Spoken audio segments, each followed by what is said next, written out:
નમસ્કાર વિદ્યાર્થી મિત્રો, ધોરણ 12 સાયન્સના વિદ્યાર્થીઓ માટે આપણે એમસીક્યુના સોલ્યુશન કરીએ છીએ। એમાં લિબર્ટીના પેપર સેટનું સોલ્યુશન અત્યારે કરાવી રહ્યા છીએ। પેપર નંબર 9 પહોંચી ગયા છીએ। એમાં પેપર નંબર 1 થી 8 જે વિદ્યાર્થીઓને જોવાના બાકી હોય તે આપણી યુટ્યુબ ચેનલ ઉપર જોઈ લેજો, 100% ફાયદો થશે। એ સિવાયના આ 1 થી 15 પેપર આપણે સોલ્યુશન કરાવશું। એ સિવાય પણ જો સમય રહેશે તો બીજા પ્રકાશનના પેપર સેટનું સોલ્યુશન પણ કરાવશું। અને આપણે અમદાવાદ શહેરની જે આ પ્રશ્ન બેંક છે એના 340 એમસીક્યુ આપણે મૂકી ચૂકેલા છીએ। ત્યારબાદ આપણે બોર્ડ દ્વારા જે પ્રશ્ન બેંક બહાર પાડવામાં આવે છે એકમ કસોટી માટેની, એ 5 પ્રકારની પ્રશ્ન બેંક બહાર પાડેલી છે। એ 5 પ્રશ્ન બેંકના એમસીક્યુ સોલ્વ કરાવવા માટેનો વિડીયો જે છે આ લિબર્ટી પછી આપણે એની સિરીઝ આપીશું। એ સિવાય આપણે મોસ્ટ આઈએમપી પ્રશ્નો 4 માર્ક્સમાં કયા પ્રશ્નો પૂછાઈ શકે, કયા દાખલા પૂછાઈ શકે એની પણ એના વિડીયોની પણ સિરીઝ આપીશું। ચેપ્ટર વાઇઝ કયા પ્રશ્નો કરવા જોઈએ, કયા ન કરવા જોઈએ। અને ત્યારબાદ આપણે સુપર 7 પેપર સેટ પણ આપીશું। Super 7 paper set part B માટે મોસ્ટ ઇમ્પોર્ટન્ટ તે પણ આપીશું વિદ્યાર્થી મિત્રો।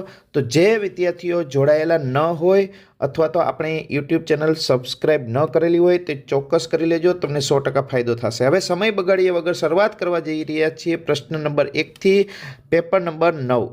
પેપર નંબર 9માં પ્રશ્ન નંબર 1 તમે જોઈ શકો છો। આકૃતિમાં વાય અક્ષ ઉપર રહેલ બે સ્થિત ધન વિદ્યુતભારો Q2, આ ધન વિદ્યુતભાર છે Q2 અને Q3 પણ ધન વિદ્યુતભાર છે સાહેબ। એક્સ અક્ષ પર રહેલ સ્થિત વિદ્યુતભાર Q1 ઉપર એક્સ દિશામાં પરિણામી વિદ્યુતબળ લગાડે છે। બે સ્થિત ધન વિદ્યુતભારો છે, બરાબર। પરિણામી બળ આ Q1 પર પરિણામી બળ લગાડે છે। હવે એવું કીધું છે કે ભાઈ એક્સ દિશામાં પરિણામી વિદ્યુતબળ લગાડે, જો x0 આ બિંદુ પાસે એક કેપિટલ Q મૂકવામાં આવે તો Q1 પર લાગતું આ કેપિટલ Q પર ધન વિદ્યુતભાર છે।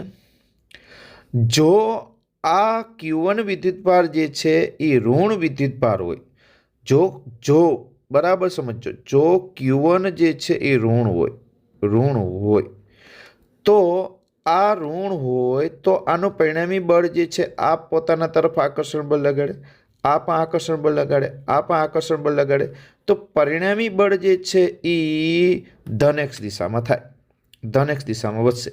જે લિબર્ટીમાં જવાબ આપેલો છે, લિબર્ટીમાં એ સિવાય આ એનસીઆરટી એક્ઝામ્પલરનો પ્રશ્ન છે, એક્ઝામ્પલરની અંદર પણ આ જ આન્સર આપેલો છે। પણ જો આ Q1ને તમે ધન વિચારો વિદ્યાર્થી મિત્રો, ધન વિચારો તો આ જવાબ છે એ સી આવશે। Q1 જે છે એ ઋણ હોય તો જવાબ એ છે, જો Q1 છે એ ધન હોય તો જવાબ સી આવશે વિદ્યાર્થી મિત્રો। તો ઋણ એક્સ દિશામાં બળ લાગશે। નેક્સ્ટ પ્રશ્ન જોઈએ તો આકૃતિમાં દર્શાવ્યા મુજબ, કેમ કે ધન હોય તો ધન વચ્ચે અપાકર્ષણ થાય એટલા માટે, બરાબર છે, સમજી ગયા હશો।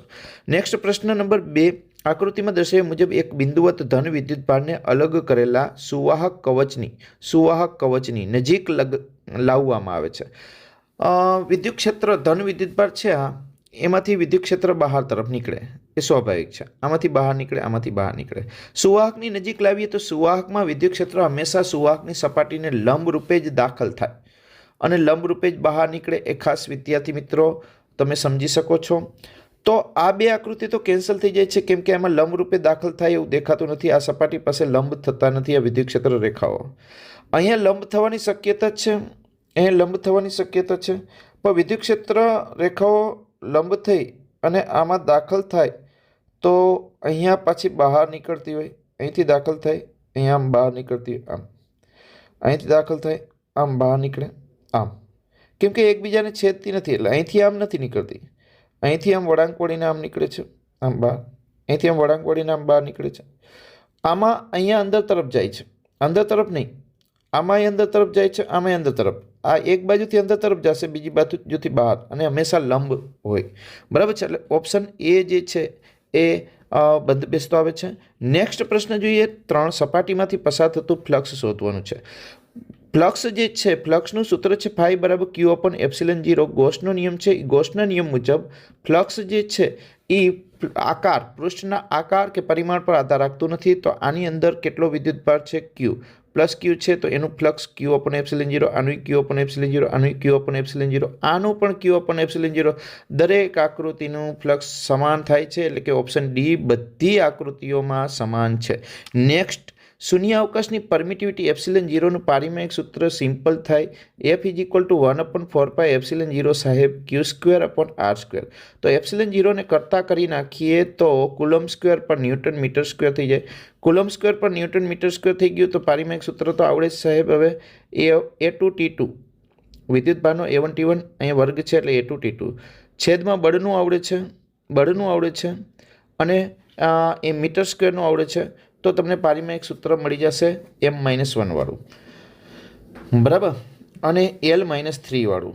તો T કેટલા થઈ જશે? T2 છે, T-4 +4 વાળું આવશે, તો ઓપ્શન બી આવશે. નેક્સ્ટ પ્રશ્ન છે પ્રશ્ન નંબર 5. M દળનો પ્રવાહી બુંદ પરનો વિદ્યુતભાર ક્યુ છે. બુંદને સંતુલિત કરવો હોય ત્યારે બે બળની સરખામણી થતી હોય વિદ્યાર્થી મિત્રો. તો એક તો M દળ છે તો ગુરુત્વાકર્ષણ બળ સાહેબ mg છે, અને E છે તો વિદ્યુત બળ QE છે. આ બેની સરખામણી કરવી પડે.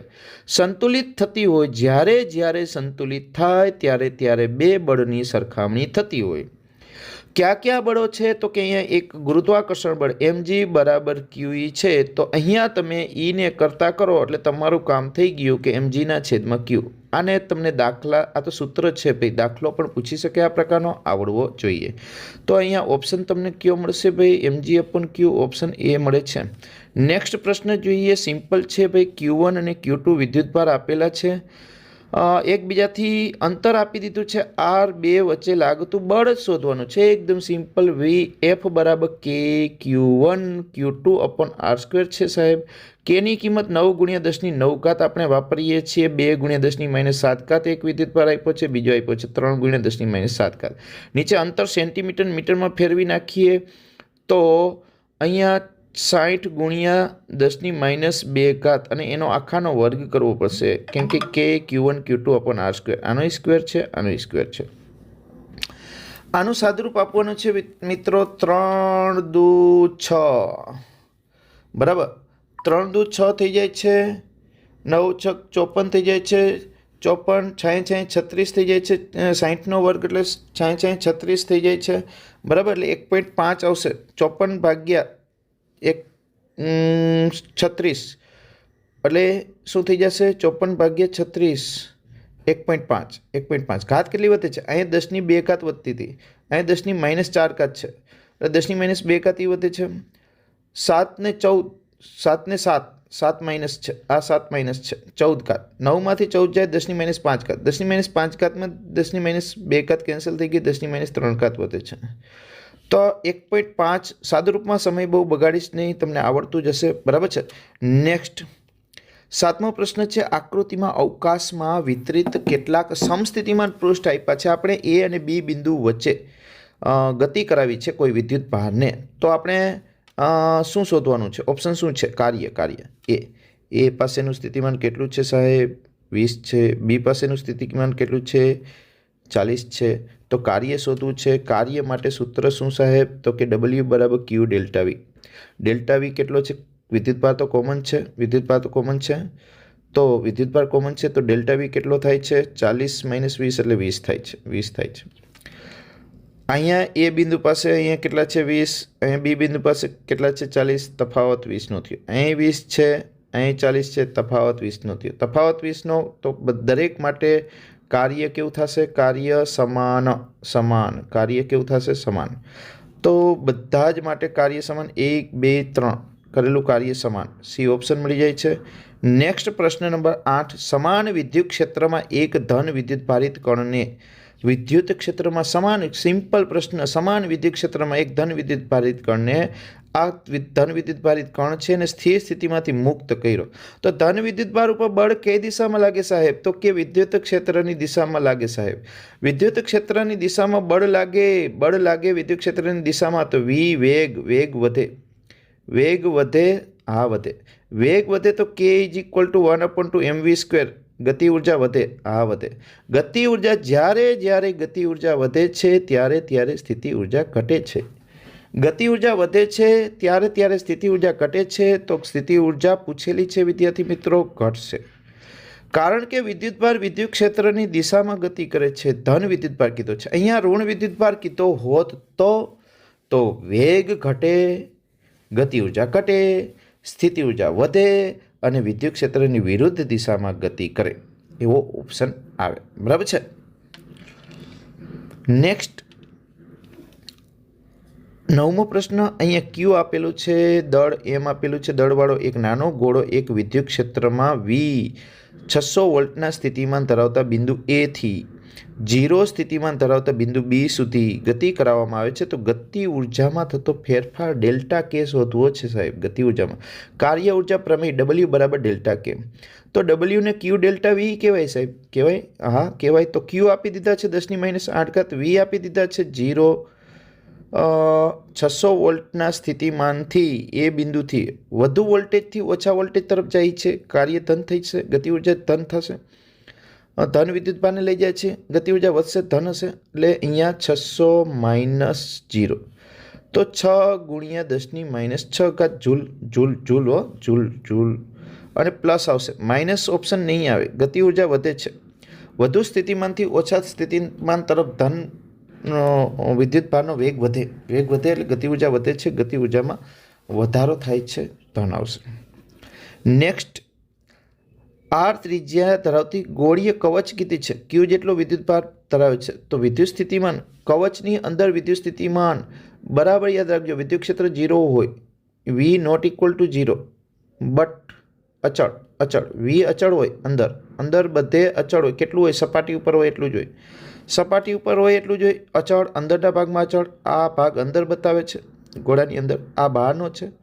બરાબર છે, બહારનો છે. અહીંયા તમારે ગોળો દોરવો હોય તો તમે આવું દોરી શકો. આ આર ત્રિજ્યાનું અહીંયા વર્તુળ દોરો તો અંદરના ભાગમાં અચળ હોય, 0 થી અહીંયા અચળ, બહાર 1/r મુજબ ઘટે. B answer. નેક્સ્ટ, આ વિદ્યુત ક્ષેત્ર માટે પૂછો તો એ આવત. વિદ્યુત ક્ષેત્ર માટે અંદર વિદ્યુત ક્ષેત્ર શૂન્ય હોય. બરાબર છે. નેક્સ્ટ પ્રશ્ન જોઈએ. પ્રશ્ન નંબર 11 સાહેબ, સી આપી દીધા છે. 12 પાઇકોફેરેડેનું કેપેસિટર 50 વોલ્ટની બેટરી જોડેલી છે વિથ સંગ્રહિત ઉર્જા. કેપેસિટરમાં સંગ્રહિત ઉર્જાનું સૂત્ર 1/2CV². સાહેબ સી આપ્યા છે, વી આપ્યા છે, ક્યુ વી આપ્યા હોય તો 1/2QV અને સી અને ક્યુ આપ્યા હોય તો 1/2Q²/C. આટલા સ્થિતિ ઉર્જાનું સૂત્ર છે 1/2Q²/C, 1/2QV. બરાબર. 1/2CV² સાદુરૂપ આપી અને જવાબ મળી જશે. 50નો વર્ગ થશે 2500 અને અહીંયા 12 / 2 એટલે 6, 25, 6 150 એટલે 1.5 વાળો આવવો જોઈએ, 1.5 વાળો. ઇલેક્ટ્રોનની નીચે આપેલી લાક્ષણિકતાઓ પૈકી કઈ લાક્ષણિકતા વાહકમાં પ્રવાહ નક્કી? ઇલેક્ટ્રોનની લાક્ષણિકતા પૂછી છે. ઇલેક્ટ્રોનની લાક્ષણિકતા, ઇલેક્ટ્રોન પર ડ્રિફ્ટ વેગ લાગે અને ડ્રિફ્ટ વેગ જે છે એ પ્રવાહ નક્કી કરે છે. વાહકમાં પ્રવાહ નક્કી કરે છે. પ્રવાહ કેટલો હશે? I = AVD એની. તો VD ડ્રિફ્ટ વેગની અસર થશે. બરાબર છે, પ્રવાહ ઉપર. કેમ? તો કે ઇલેક્ટ્રોન પર ડ્રિફ્ટ વેગની અસર થતી હોય છે. વાહક ફિક્સ થઈ ગયો છે, આડછેદનું ક્ષેત્રફળ ફિક્સ છે. 13મો પ્રશ્ન છે, આવી ગયેલો છે, રિપીટ છે, 1 સેન્ટીમીટર. આ પ્રશ્ન બેંકમાં આવેલો છે. કઈ? આદર્શ પ્રશ્ન બેંક જે અમદાવાદની છે એમાં આવેલો છે આ પ્રશ્ન. 1 સેન્ટીમીટર બાય 1/2 સેન્ટીમીટરના લંબચોરસ આડછેદનો 10 સેન્ટીમીટર લંબાઈ છે. કરાવી દઈએ ફટાફટ. 10 સેન્ટીમીટર લંબાઈ છે સાહેબ અને લંબચોરસ કીધો છે. આ 1 સેન્ટીમીટર છે, આ 1 સેન્ટીમીટર છે, ઊંચાઈ 1/2 સેન્ટીમીટર છે. આ 10 સેન્ટીમીટર છે, આ 1/2 સેન્ટીમીટર છે અને આ 1 સેન્ટીમીટર છે. તો કયા છેડાઓ વચ્ચે તમે બેટરી જોડો તો અવરોધ મહત્તમ થાય? અવરોધ મહત્તમ થવા માટે પરિમાણવાળું સૂત્ર છે ρL/A સાહેબ. એ નાના હોવા જોઈએ, એ નાનો હોવો જોઈએ. આર મોટો જોતો હોય તો છેદ નાનો જોઈએ અને અંશ મોટો હોવો જોઈએ, એલ મોટો જોઈએ. એ નાનો જોઈએ, એલ મોટો જોઈએ. એલ મોટો આ 10 સેન્ટીમીટરના બે છેડા વચ્ચે જોડવામાં આવે. આ બે છેડા વચ્ચે કલર ચેન્જ કરીને સમજાવી દો ફટાફટ. તો આ છેડા વચ્ચે બેટરી જોડવામાં આવે, આ બે છેડા વચ્ચે, તો લંબાઈ મહત્તમ થશે. આ લંબાઈ મહત્તમ થશે. બરાબર. એટલે અને આડછેદનું ક્ષેત્રફળ આ નાનું થશે, નાનામાં નાનું. તો ઓપ્શન ગોતો આર્યો, સરસ મજાનો મળી ગયો. 1 સેન્ટીમીટર બાય 1/2 સેન્ટીમીટર બાજુઓ વચ્ચે જોડેલ હોય ત્યારે અવરોધ મહત્તમ થશે. નેક્સ્ટ પ્રશ્ન જોઈએ. પ્રશ્ન નંબર 14. એક તારમાંથી વહેતો વિદ્યુત પ્રવાહ આપ્યો છે I0 પ્લસ આલ્ફા ટી સૂત્ર મુજબ બદલાય છે. I0 10 મૂકી દેવાના છે, આલ્ફા 4 આપવાના. તારના કોઈ આડછેદમાંથી પ્રથમ 10 સેકન્ડમાં પસાર થતો વિદ્યુત ભાર I=dq/dt સૂત્ર જાણીએ છીએ સાહેબ.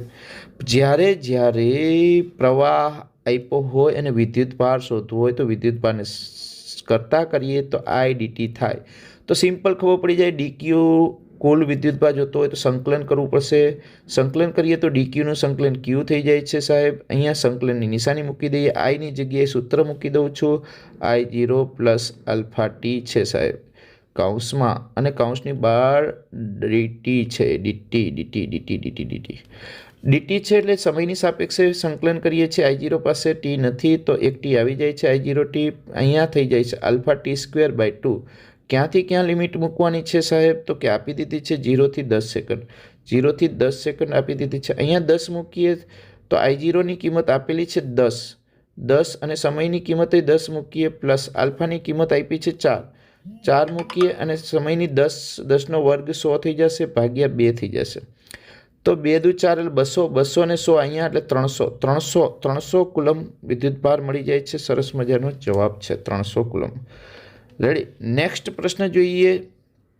ચુંબકીય ચાકમાત્રા ચુચ્ચા એમ ધરાવતી વિદ્યુત પ્રવાહ ધારિત વર્તુળાકાર લૂપને બાહ્ય ચુંબકીય ક્ષેત્ર બીમાં યાદચ્છિક રીતે ગોઠવેલ છે. હા. સમતલને લંબ અક્ષને અનુલક્ષીને 30 અંશનું ભ્રમણ કરાવવા માટે કરવું પડતું. સમતલને લંબ અક્ષને અનુલક્ષ. અહીંયા જો કઈ રીતે તમે ભ્રમણ સમજો છો ને એના ઉપર જવાબ થશે વિદ્યાર્થી મિત્રો. જો આ એક આકૃતિ દોરીને સમજાવું તો આ એક વિદ્યુત પ્રવાહ ધારિત રિંગ છે. બરાબર સમજો. હવે આ એ સમતલને લંબ અક્ષ છે. હવે આ લંબ અક્ષને તમે અહીંથી પકડો છો અને આ સમતલને લંબ અક્ષને અનુલક્ષીને ભ્રમણ આમ આપો. તમે અહીંથી 30 અંશનું ભ્રમણ આમ આપો. અહીંયા આવો છો તમે તો સમતલને લંબ અક્ષને અનુલક્ષીને આ તમને કદાચ ડોટ દેખાતો હશે મારી પેનનો. આ જે છે એ ડોટની દિશામાં તમે ભ્રમણ આપો તો બી સમતલને લંબ બીની દિશા આ છે અને એમની દિશા આ છે. તો એમ અને બી વચ્ચેના ખૂણામાં કોઈ ફેરફાર થતો નથી. તો કરવા પડતા કાર્યનું સૂત્ર છે સાહેબ. કાર્યનું સૂત્ર તમે જાણો છો MB cos θ1 માઇનસ cos θ2 છે. તો θ1 એ 30 છે અને θ2 એ 30 જ રહેવાનો છે. તો cos 30 માઇનસ cos 30 શૂન્ય જવાબ આવશે. તો જવાબ આવશે શૂન્ય. અહીંયા વાત કરીએ તો શૂન્ય જવાબ આવશે. તો શૂન્ય જવાબ આવશે જો આ રીતે ભ્રમણ આપવામાં આવે. હવે તમને આ સમતલને લંબ અક્ષને અનુલક્ષીને બદલે ગૂંચળાને ચુંબકીય ક્ષેત્રને અનુલક્ષીને ભ્રમણ આપવામાં આવે. એટલે કે આ ચુંબકીય ક્ષેત્ર આ દિશામાં હોય અને ચુંબકીય ચાકમાત્રા આમ થાય તો અહીંયા ખૂણો 30નો થાય. તો θ1 તમારો શું મૂકવો પડે? 0 મૂકવો પડે અને θ2 કેટલો મૂકવો પડે? 30. તો cos 0ની કિંમત 1 હોય અને cos 30ની કિંમત √3/2 હોય. તો પણ જવાબ જે છે એ ઓપ્શનમાં આપેલો નથી. કેમ? તો કે 2 માઇનસ √3/2 આવે. 2 માઇનસ √3/2 આવે. સમજે છે? તો પણ આની અંદર આન્સર નથી આપ્યો. એટલે આ ભ્રમણ જે છે એ આ રીતે સમજવાનું છે. તો આનો આન્સર જે છે એ શૂન્ય છે. આ એકેયના આન્સર મેં લિબર્ટીના જોયેલા નથી. અમુકના કદાચ જોયા હોય આગળના પેપરના, તો મને યાદ નથી. થોડા ઘણા જોયા હોય. બાકી એકેય હું મારી રીતે આ પ્રશ્નનું સોલ્યુશન કરાવું છું.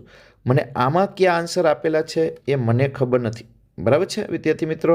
એટલે તમારે હું મારા જે લોજિક પ્રમાણે અને મારા નોલેજ પ્રમાણે બધાના સોલ્યુશન આપું છું.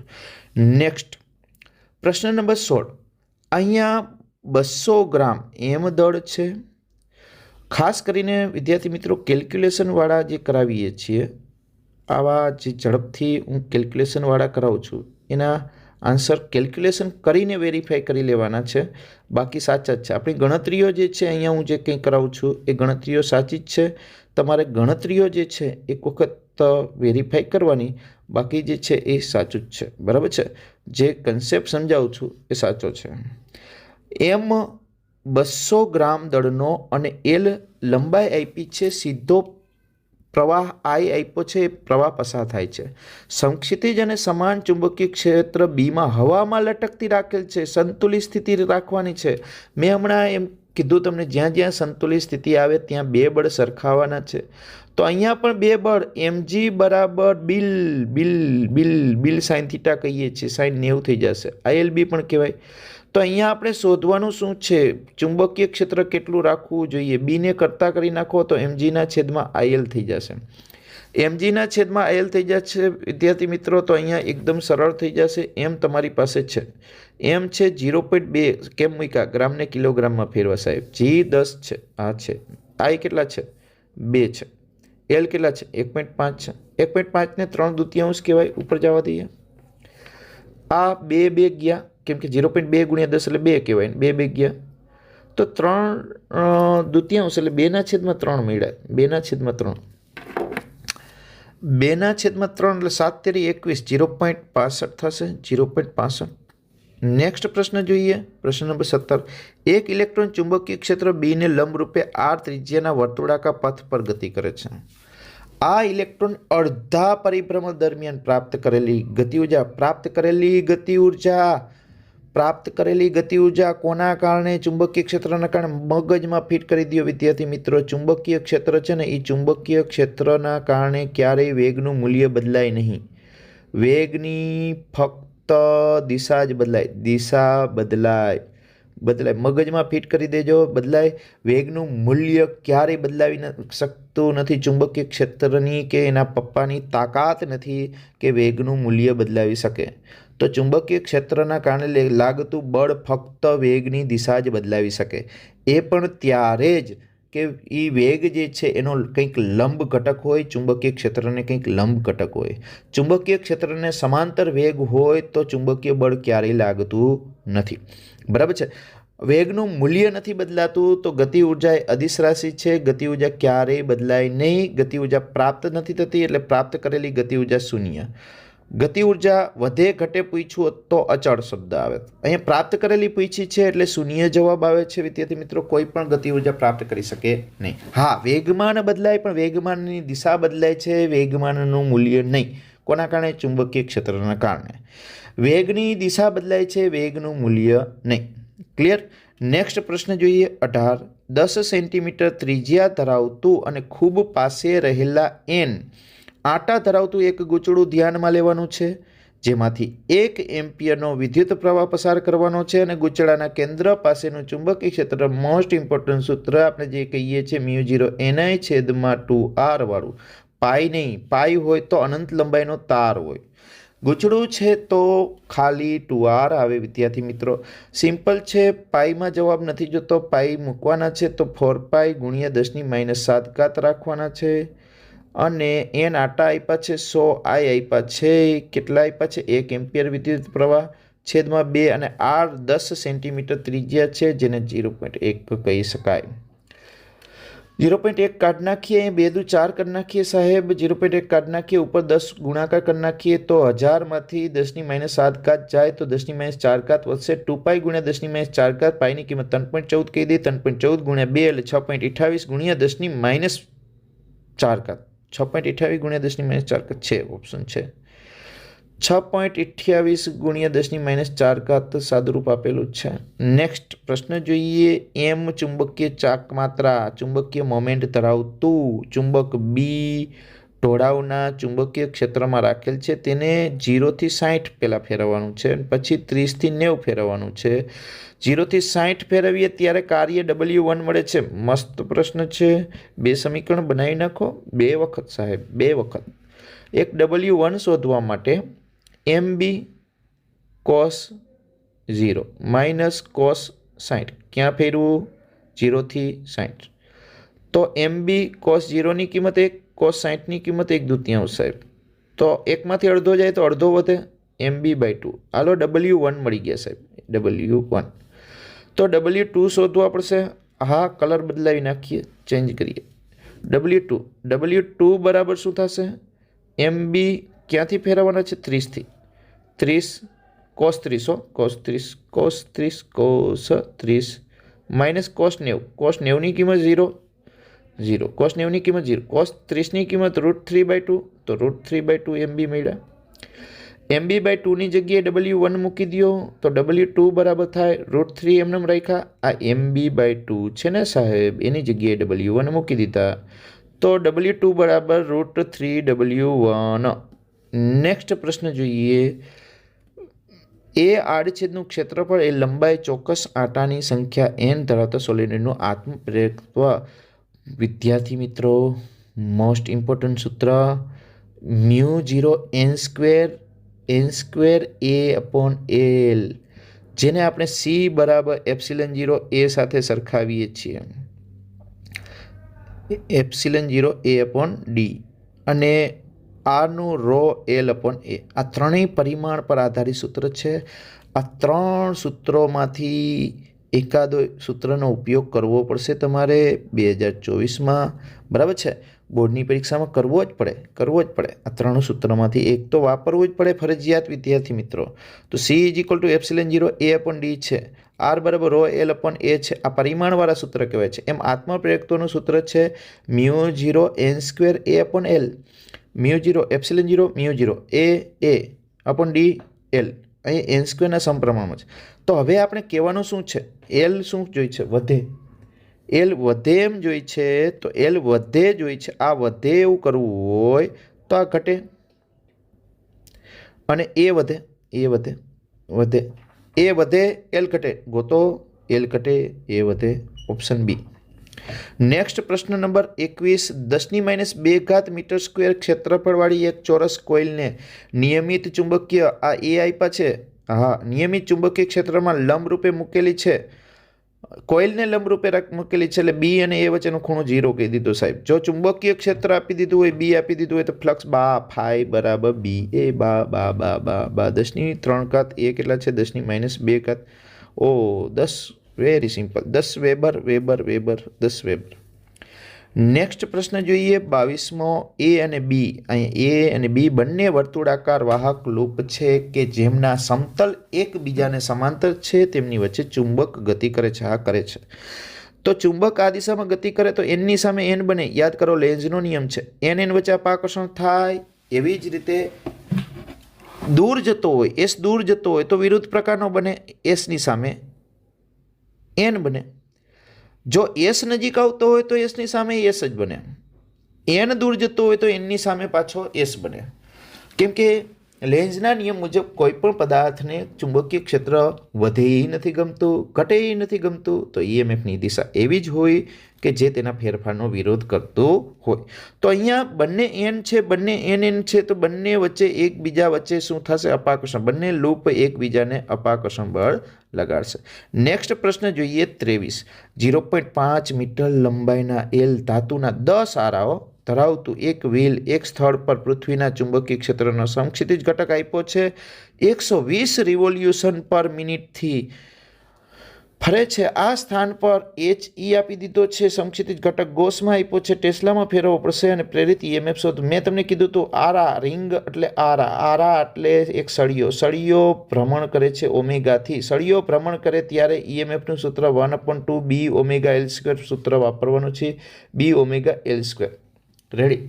અને ગૂંચળું ભ્રમણ કરતું હોય તો નવાબવાળું સૂત્ર નવાબ NωAB, નવાબ NωAB ε/m મહત્તમ મૂલ્ય એસી જનરેટરમાં જે સૂત્ર મળે છે એ વાપરવાનું છે ગૂંચળું ભ્રમણ કરતું હોય ત્યારે. તો અહીંયા ઓમેગા બનાવતા આવડે, તમારું કામ થઈ ગયું. ઓમેગા એટલે શું? 120. રિવોલ્યુશન એટલે ગુણ્યા 2π અને છેદમાં મિનિટ એટલે ભાગ્યા 60. થઈ ગયું કામ. શું 60 દુ 120 એટલે 4π. ઓમેગા મળી ગયા, 4π મળી ગયા, થઈ ગયું કામ.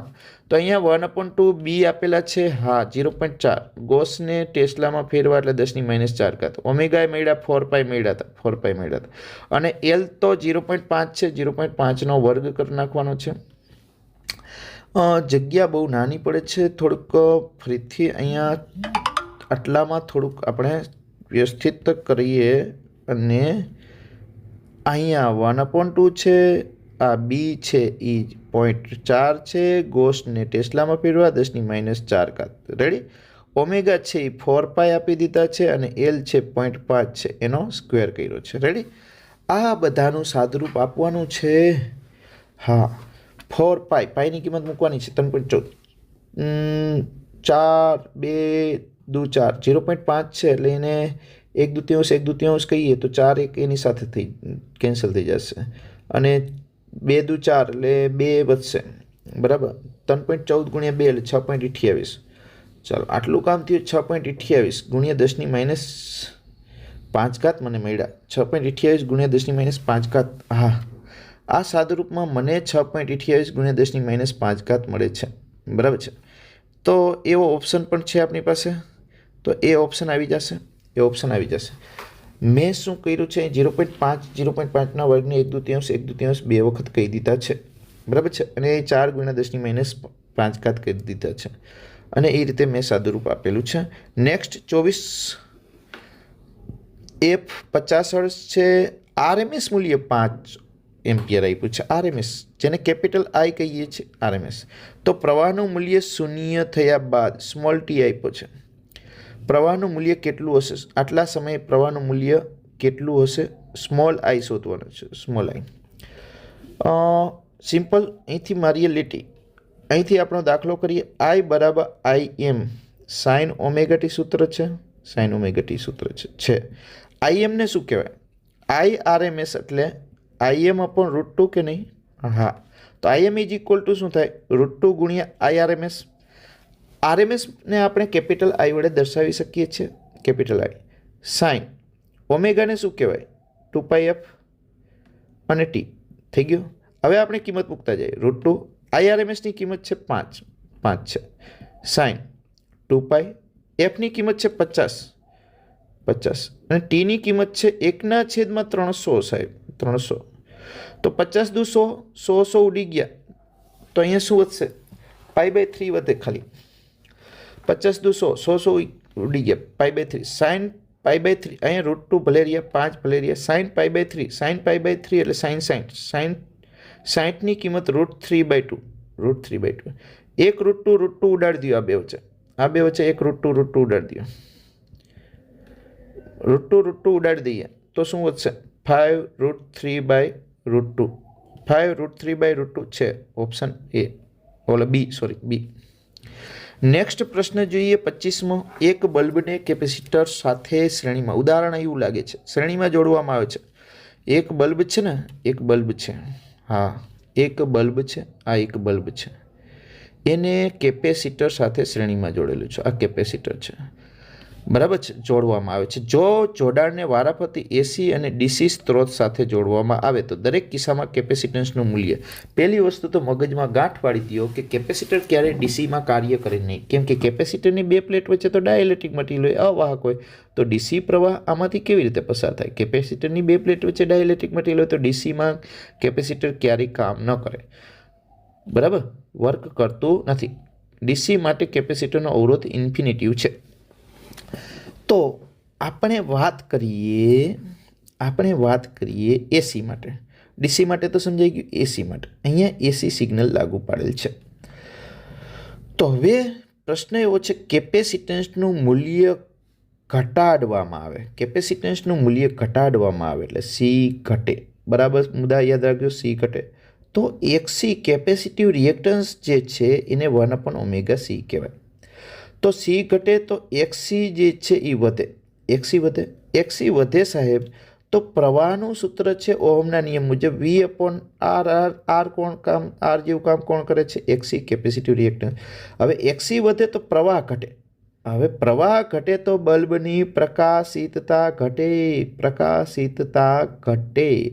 Very simple. પ્રવાહની પ્રકાશિતતા ઘટે. જો પ્રવાહ વધે તો પ્રકાશિતતા વધે બલ્બની. તો અહીંયા બલ્બ જે છે એની પ્રકાશિતતા ઘટે, કેપેસિટન્સ વધે. તો ઉલટું પૂછવામાં આવે, કેપેસિટન્સ ઘટે એમ પૂછ્યું છે, એટલે પ્રકાશિતતા ઘટે છે. પ્રકાશિતતા ઘટે, કેપેસિટન્સ ઘટે, XC વધે, XC વધે એટલે પ્રવાહ ઘટે એટલે પ્રકાશિતતા ઘટે. હવે કેપેસિટન્સ વધે એમ પૂછવું હોત, આ C વધે તો XC ઘટે તો પ્રવાહ વધે તો પ્રકાશિતતા વધે. C ઘટે તો પ્રકાશિતતા વધે અને C ઘટે તો પ્રકાશિતતા ઘટે. C વધે તો પ્રકાશિતતા પણ વધે. બરાબર છે. નેક્સ્ટ એટલે આ ક્રમમાં યાદ રાખશો તો વાંધો નહીં આવે. 36મો, LCR પરિપથમાં એસી પ્રાપ્તિ સ્થાનની કોણીય આવૃત્તિ તો કેપેસિટિવ રિએક્ટન્સને XC બરાબર 1/ωc. ઓમેગા ઘટે તો XC વધે, વધે. અને ઇન્ડક્ટિવ રિએક્ટન્સ કીધો છે એટલે XL બરાબર ઓમેગા L. ઓમેગા ઘટે કીધો છે, ઘટે તો XL ઘટે. આમાં વધે આવશે, આમાં ઘટે આવશે. રેડી. ક્રમ જોવાનો, કેપેસિટિવ ઇન્ડક્ટિવ એ ક્રમ જોવાનો. વધે ઘટે ઓપ્શન એ વધે ઘટે ક્રમ જોવાનો. ઇન્ડક્ટિવ ઘટક એ આગળ પૂછી શકે. બરાબર. LCR શ્રેણી પરિપથમાં ઇમ્પિડન્સ ન્યૂનતમ ક્યારે હોય? અનુનાદની સ્થિતિમાં Z બરાબર R હોય. અનુનાદની સ્થિતિ મોસ્ટ ઇમ્પોર્ટન્ટ પોઈન્ટ છે. અનુનાદની સ્થિતિમાં ઇમ્પિડન્સનું મૂલ્ય ન્યૂનતમ હોય, Z બરાબર R થાય જ્યારે અનુનાદ થાય ત્યારે કળા તફાવત ફાઈ બરાબર 0 હોય અને કોસ ફાઈ 1 હોય. એટલે કે પાવર ફેક્ટર જે છે કોસ ફાઈ એ 1 હોય. કોસ ફાઈની કિંમત 1 હોય એ પણ યાદ રાખવાનું છે. 28મો, પ્રિઝમ છે. પ્રિઝમની એક વક્રીભવન કારક સપાટી પર થીટા કોણે આપાત થતું કિરણ બીજી સપાટીમાંથી લંબરૂપે નિર્ગમન પામે છે. એટલે કે નિર્ગમન કોણ E શૂન્ય છે. લંબ સાથેનો ખૂણો શૂન્ય છે. લંબરૂપે નિર્ગમન પામે છે. આ આપાત કોણ I છે, થીટા.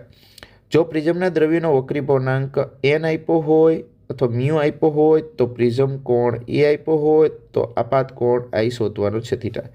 સિમ્પલ સાહેબ, આપણી પાસે પ્રિઝમ માટેની એક શરત છે, I plus E is equal to A plus delta. નાના પ્રિઝમ કોણ, અહીં પ્રિઝમ કોણ નાનો છે. નાના પ્રિઝમ કોણ માટે I પ્લસ E તો નિર્ગમન કોણ શૂન્ય છે, લંબરૂપે બહાર નીકળે છે તો લંબ સાથેનો ખૂણો તો શૂન્ય જ કહેવાય. એમ નાના પ્રિઝમ કોણ માટે એક સૂત્ર સરસ મજાનું છે, અહીંયા યાદ કરાવી દો. Delta is equal to A કૌંસમાં n-1. n વક્રીભવનાંક છે, n/1 પણ કહેતા, n/1 તો ડેલ્ટાની જગ્યાએ મૂકીએ છીએ A n/1 મૂકી દીધા. હા, મૂકી દીધા. I શોધવાનું છે. I જે છે એ જ આપણો થીટા છે. અહીં થીટા કઈ I, આ તો 0 છે. એ ભલે રહ્યા, આ બંનેમાંથી A કોમન કાઢી લઈએ. તો 1 પ્લસ n/1 માઇનસ 1. 1 કેન્સલ તો A ગુણ્યા n/1 મળ્યા. A કેટલા છે? 5 છે. n/1 કેટલા છે? 1.5 છે. તો 5 ના દોઢા 7.5. એ ઓપ્શન એ. કોલમ 1 અને 2 ને જોડવાનો છે એમ એ અરીસાની મોટવણી છે. મોટવણી પહેલાં નાની ગોતાય, ધન અને નાની. આ ધન અને નાની છે. ધન અને નાની બહિર્ગોળ, આ જે છે એ ધન અને નાની બહિર્ગોળ અરીસા માટે જ શક્ય છે. આ વસ્તુ બહિર્ગોળ અરીસા માટે જ શક્ય છે. બરાબર છે. ધન અને નાની બહિર્ગોળ અરીસા માટે શક્ય છે, અંતર્ગોળ અરીસા માટે શક્ય નથી. આ આભાસી, ચત્તુ અને મોટું, એક કરતાં મોટું એટલે મોટું અંતર્ગોળ અરીસા માટે શક્ય છે. અંતર્ગોળ અરીસા માટે શક્ય છે. અહીંયા અંતર્ગોળ અરીસા માટે શક્ય છે. પછી પરીક્ષામાં તમે આવી રીતે કરી શકો. આભાસી કહેવાય. આ વાસ્તવિક અને ઉલટું, વાસ્તવિક પ્રતિબિંબ, વાસ્તવિક હોય ઉલટું હોય. આ પ્લસ છે એટલે વાસ્તવિક, આભાસી હોય. પ્લસ છે એટલે આભાસી હોય. આ માઇનસ છે એટલે વાસ્તવિક હોય. બરાબર. એટલે એ સાથે બીજું ત્રીજું આવે છે. એ સાથે બીજું ત્રીજું આવે છે. એ સાથે બીજું ત્રીજું ગોતો. એ સાથે બીજું ત્રીજું. એ સાથે બીજું ત્રીજું. ડી સાથે પહેલું, ડી સાથે પહેલું, ડી સાથે પહેલું, પહેલું અને ચોથું. આ બંધ બેસતો આવે છે. પહેલું ચોથું આ બંધ બેસતું આવે છે. બીજા ઓપ્શન જોઈ લઈ. એ સાથે બીજું ત્રીજું હોય એવા નથી. એ સાથે બીજું ત્રીજું હોય એવા નથી. તો આપણે એ ઓપ્શન સાચો છે. સી સાથે વેરીફાઈ કરી લઈ. +2 છે. +2 છે એટલે બીજું અંતર્ગોળ અરીસો અને +2 છે એટલે આભાસી પ્રતિબિંબ. હા, રેડી. એ ઓપ્શન બંધ બેસતો છે. મોટવણી ઉપરથી ખાસ યાદ રાખજો, બહિર્ગોળ અરીસા માટે મોટવણી હંમેશા 1 કરતાં નાની જ હોય. એક કરતાં નાની જ હોય, એક કરતાં નાની જ હોય અને પ્લસ જ હોય, બરાબર, પ્લસ જ હોય. નેક્સ્ટ 30મો, બે તરંગોના કંપવિસ્તારનો ગુણોત્તર A1/A2 બરાબર 3/5 હોય તો મહત્તમ અને લઘુત્તમ તીવ્રતાનો ગુણોત્તર Imax એટલે અને I મિનિમમ એટલે તો કે Imax એટલે બે કંપવિસ્તારના સરવાળો જેને Amax કહેવાય એનો વર્ગ. તીવ્રતા કંપવિસ્તારના વર્ગના સમપ્રમાણમાં હોય છે વિદ્યાર્થી મિત્રો. તો A1 વત્તા A2નો સરવાળો એનો વર્ગ અને છેદમાં A1 ઓછા A2નો બાદબાકી એનો વર્ગ, કેમ કે મિનિમમ કંપવિસ્તાર મહત્તમ કંપવિસ્તારનો વર્ગ એટલે તીવ્રતા મહત્તમ મળે. તો 3 ને 5નો સરવાળો એનો વર્ગ અને 3 ને 5ની બાદબાકી એનો વર્ગ. 3 ને 5નો સરવાળો 8, 8નો વર્ગ 64 અને 3 ને 5ની બાદબાકી 2, 2નો વર્ગ 4, બરાબર છે. એટલે 64ના છેદમાં 4 મળે જેને 16/1 કહેવાય. 16 ચોખ્ખું 64. નેક્સ્ટ, યંગના પ્રયોગમાં પ્રકાશના બે સુસંબદ્ધ ઉદ્ગમો યંગના પ્રયોગમાં આપણે કેવી રીતે મેળવીએ છીએ તો કે તરંગઅગ્રના વિભાજનથી મેળવીએ છીએ. એક જ તરંગઅગ્રનું શું કરીએ છીએ, S1 અને S2 બે સ્લિટ વડે વિભાજન કરીએ છીએ, તરંગઅગ્રના વિભાજનથી મેળવીએ છીએ યંગના પ્રયોગમાં. ફોટોઇલેક્ટ્રિક અસરના પ્રાયોગિક પરિણામો દર્શાવે છે કે ધાતુ પર વિકિરણ આપાત કરતાં તેમાંથી 10⁻⁹ સેકન્ડમાં ઇલેક્ટ્રોનનું ઉત્સર્જન થાય છે. 1 નેનો સેકન્ડમાં એટલે કે 10⁻⁹ સેકન્ડમાં તાક્ષણિક ઉત્સર્જન થાય છે, જે તરંગવાદની નિષ્ફળતા બતાવે છે. 4.2 ઇલેક્ટ્રોન વોલ્ટ કાર્ય વિધેય આપ્યું છે, 50 આપ્યું છે, ધરાવતી સપાટી છે, એનો લેમ્બડા આપાત થાય છે. તો ઇલેક્ટ્રોનને રોકવા માટે કટ ઓફ વોલ્ટેજ V0 શોધવાના છે. તમે જાણો છો આઇન્સ્ટાઈનનું સૂત્ર છે K મેક્સિમમ બરાબર સાહેબ HF - 50. આ ત્રણેયની એક આઇટમ આપેલી હોય, કાંઈક શોધવાની હોય. તો આની શું કઈ આઇટમ આપેલી છે, તો આની આપી છે SC/λ. આની કઈ આઇટમ આપી દીધી છે, ડાયરેક્ટ 50 આપી દીધા છે. આની કંઈક વેગ શોધવાની થાય, કંઈક V0 શોધવાના થાય. V0 એટલે સ્ટોપિંગ પોટેન્શિયલ, કંઈક વેગનો V શોધવાનો થાય તો 1/2 mv² મૂકવાના. આ ત્રણ ભાગ છે, ત્રણેયના એક આઇટમ આપી હોય. આ ત્રણમાંથી બે આઇટમ આપી હોય ને એક શોધવાની હોય. ટૂંકમાં ત્રણેયની એક કઈ આઇટમ આપી છે એ પ્રમાણે ઘણા બધા આના સૂત્રો બની શકે છે વિદ્યાર્થી મિત્રો. તો V0 અને કરતા કરીએ તો E વડે ભાગાકાર કરી નાખીએ તો અહીંયા SC/λ ભાગ્યા E થઈ જાય, અહીં 50 ભાગ્યા E થઈ જાય, બરાબર. આનું સાદુરૂપ આપી દેવાનું. હવે જે જવાબ આવશે ડાયરેક્ટ જવાબ આવશે. અહીં 50 તમે મૂકશો 4.2 ઇલેક્ટ્રોન વોલ્ટ, એમાં ઇલેક્ટ્રોન વોલ્ટનો E ઉડી જશે, બાકીનો વોલ્ટ વધશે અને બાકીનાનું સાદુરૂપ આપશો એટલે તમને જવાબ મળી જશે વિદ્યાર્થી મિત્રો. ચાલો ફટાફટ આપી દઈએ. SCને ઇલેક્ટ્રોન વોલ્ટમાં જોતા હોય SCને અને લેમ્બડા એંગસ્ટ્રોમમાં આપ્યો હોય તો આને 12400 કહેવાય. શું કહેવાય ભાઈ? 12400. SCને 12400 કહેવાય. એને ભાગ્યા 2500 એટલે ઇલેક્ટ્રોન વોલ્ટમાં મળશે. અહીંયા 4.2 જ વધશે, ઇલેક્ટ્રોન વોલ્ટનો E તો ઉડી ગયો, બરાબર છે. તો 12400 ભાગ્યા આપણે 2500 કરવાના છે તો એ થશે 4.96 થશે. કેટલા થશે? 4.96. 4.96માંથી તમારે કેટલા બાદ કરવાના છે ભાઈ? 4.96માંથી 4.2 બાદ કરવાના છે, બરાબર. 4.2 બાદ કરીએ, 4.96માંથી 4.2 બાદ કરીએ તો કેટલા વધશે? 0.1 મિનિટ અહીંયા લખી નાખું, -4.2, 0.7 અને 76, 0.76 છે ઓપ્શન, ડાયરેક્ટ મળી જાય છે, બરાબર. તો આ રીતે તમે સાદુરૂપ આપી શકો છો. નેક્સ્ટ પ્રશ્ન નંબર 34. આ વિડીયો થોડોક લાંબો થઈ જાય છે કેમ કે સાદુરૂપ વધારે આપવો પડે છે. નીચેનામાંથી કયું સૂત્ર દ્રવ્યના તરંગ સ્વરૂપ અને કણ સ્વરૂપ ધરાવે છે? કણ સ્વરૂપ એટલે વેગમાન, તરંગ સ્વરૂપ એટલે લેમ્બડા H/m. પીની જગ્યાએ ઘણી વખત mv પણ મૂકી શકે છે. નેક્સ્ટ, V આપ્યા છે અને લેમ્બડા આપેલા છે તો દળ શોધવાનું છે. સિમ્પલ વિદ્યાર્થી મિત્રો, લેમ્બડા H/mv. આમાં એમને કરતા કરી નાખો એટલે H/λv થઈ જાય. નેક્સ્ટ, જો બે કણની ઝડપ સમાન હોય તો તેમની ડી બ્રોગલી તરંગ લંબાઈ માટે શું સાચું છે? ઝડપ સમાન હોય લેમ્બડા H/mv, V સમાન છે તરંગ લંબાઈ માટે, V સમાન છે તો V ને 1 બરાબર V2 કરો, V ને કરતા કરવું તો અહીંયા શું થઈ જશે? H/m λ1, લેમડા બરાબર H/m lambda 2 m1 lambda 1 m2 lambda 2. હાલો, બંનેની ડી બ્રોગલી તરંગ લંબાઈ પણ સમાન હશે. બંનેની ડી બ્રોગલી તરંગ લંબાઈ શૂન્ય હશે. જેનું દળ વધારે તેની ડી બ્રોગલી તરંગ લંબાઈ વધારે. હા, એ લાગુ પડશે. આ વી સમાન કહી દીધા છે સાહેબ. એચ સમાન છે, વી સમાન છે, તો જેનું દળ વધારે એની તરંગ લંબાઈ ઓછી હોય. જેનું દળ વધારે એની તરંગ લંબાઈ ઓછી, આ લાગુ પડતું નથી. જેનું દળ વધારે તેની તરંગ લંબાઈ ઓછી, ડી લાગુ પડે છે, ડી લાગુ પડે છે, ડી લાગુ પડે, ડી દળ સાથેનો સંબંધ. વી સમાન થઈ ગયા એટલા માટે. બરાબર છે. ગેઇગર માર્સડનના પ્રયોગમાં સુવર્ણ પાતળા વળાંકની જાડાઈ કેટલી લેવામાં આવેલી છે? 2.1 × 10⁻⁷ જે પાઠ્યપુસ્તકમાં આપેલી છે, યાદ રાખવાનું છે. જો હાઇડ્રોજન પરમાણુની દ્વિતીય કક્ષામાં ઇલેક્ટ્રોનનું કોણીય વગર, ખાસ યાદ રાખજો વિદ્યાર્થી મિત્રો, L બરાબર NH/2π છે, આવું સૂત્ર Ln બરાબર. તો દ્વિતીય કક્ષા માટે L2 બરાબર પૂછે તો અહીંયા 2H/2π થાય. તો 2 જાય તો L2 ને કહેવાના છે, એ લોકોએ L કીધા છે, L કહી દો. તો L બરાબર H/π વૈતા. હવે પાછું નવેસર સમીકરણ મૂકજો, નહીંતર અહીંયા કન્ફ્યુઝ થઈ જશો. ચતુર્થ કક્ષામાં તો અહીંયા L4 બરાબર અહીંયા 4H/2π, 4H/2π. હવે H/πની જગ્યાએ તમારે આ L ફિટ કરી દેવાના છે.